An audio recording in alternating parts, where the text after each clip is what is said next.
Au cœur de la presqu'île de Lyon se situe l'église Saint-Nizier, une des églises les plus anciennes de Lyon. Le premier évêque de Lyon, saint Pothin, aurait édifié à cet emplacement un sanctuaire marial.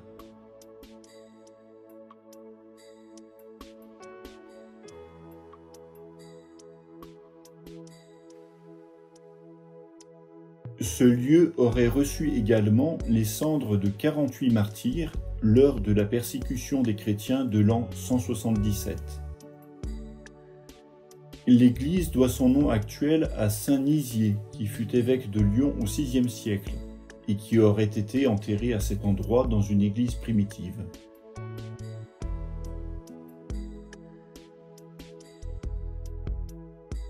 L'édifice actuel a été construit à partir de la fin du XIVe siècle pour n'être totalement achevé qu'au XIXe siècle. Le 25 mars 1306, l'archevêque de Lyon, Louis de Villars, fait de Saint-Nizier une collégiale et y installe un chapitre de 16 chanoines qui aura la charge de la paroisse de la Presqu'île. En 1434, le consulat autorise la construction d'un nouveau clocher et en 1452, les chanoines de Saint-Nizier extraient de Fourvière des pierres calcaires destinées aux fondations de ce clocher. La façade de l'église Saint-Nizier est composée de 2 tours asymétriques. La première, à gauche, date du XVe siècle. Elle est surmontée d'une toiture de tuiles rouges et possède une horloge. La seconde, à droite, est datée du XIXe siècle. Légèrement plus haute que la première, elle est dominée par une flèche sculptée dans le calcaire et décorée d'une rosace. Ces 2 tours encadrent l'imposant portail de style Renaissance. Au centre se trouve la grande porte entourée de part et d'autre par 2 colonnes.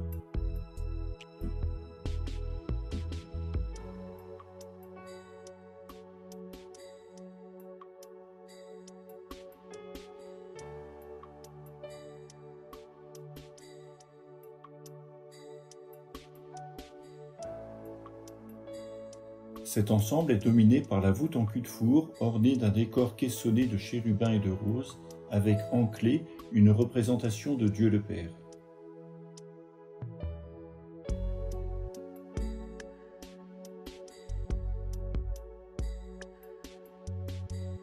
En 1562, des troupes protestantes entrent dans la ville pour la piller.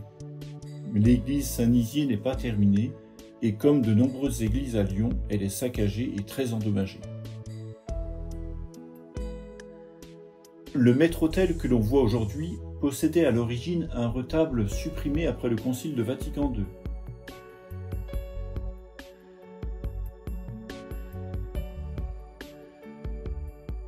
La nef principale de l'église actuelle est divisée en 6 travées et bordée sur ses nefs latérales de 9 chapelles.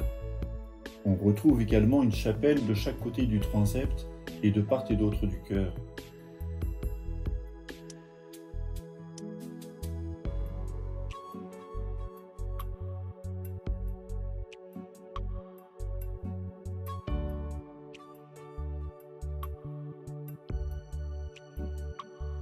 Au sud, la chapelle Notre-Dame des Grâces, où l'on peut admirer le chef-d'œuvre réalisé par le sculpteur Antoine de Coisevaux.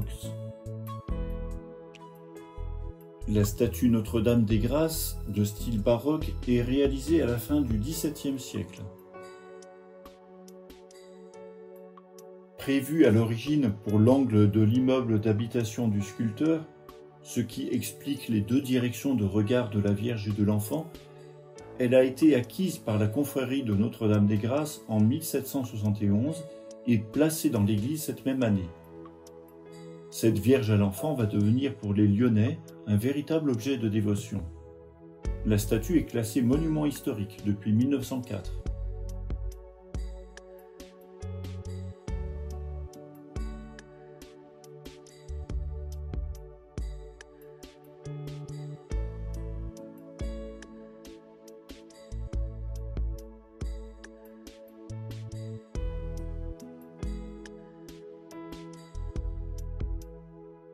Et c'est dans cette chapelle que repose Pauline Jaricot, la fondatrice de l'œuvre de la propagation de la foi.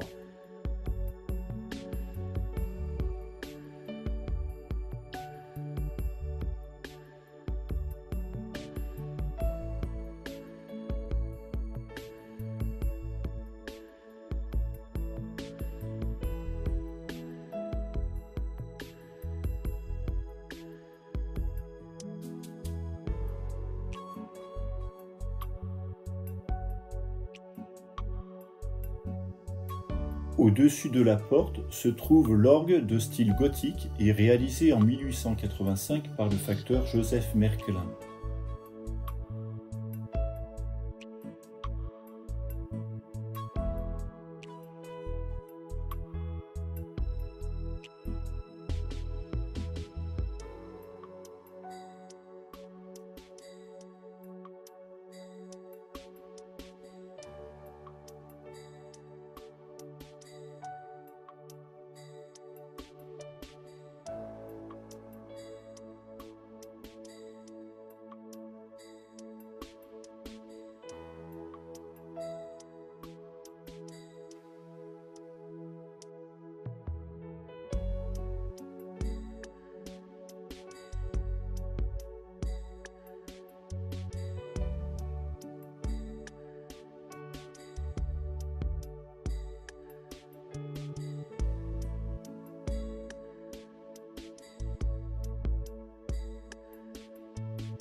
La chapelle Saint-François de Sales, dont les vitraux mettent en scène la vie du saint, et c'est dans cette chapelle que repose Barthélemy Buillet, un célèbre imprimeur lyonnais.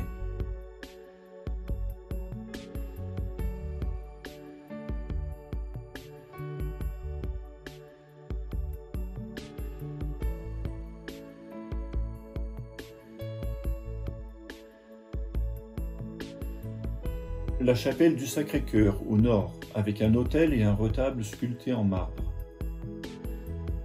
Le retable illustre des épisodes de la vie de Jésus et le bas-relief de l'autel représente la scène.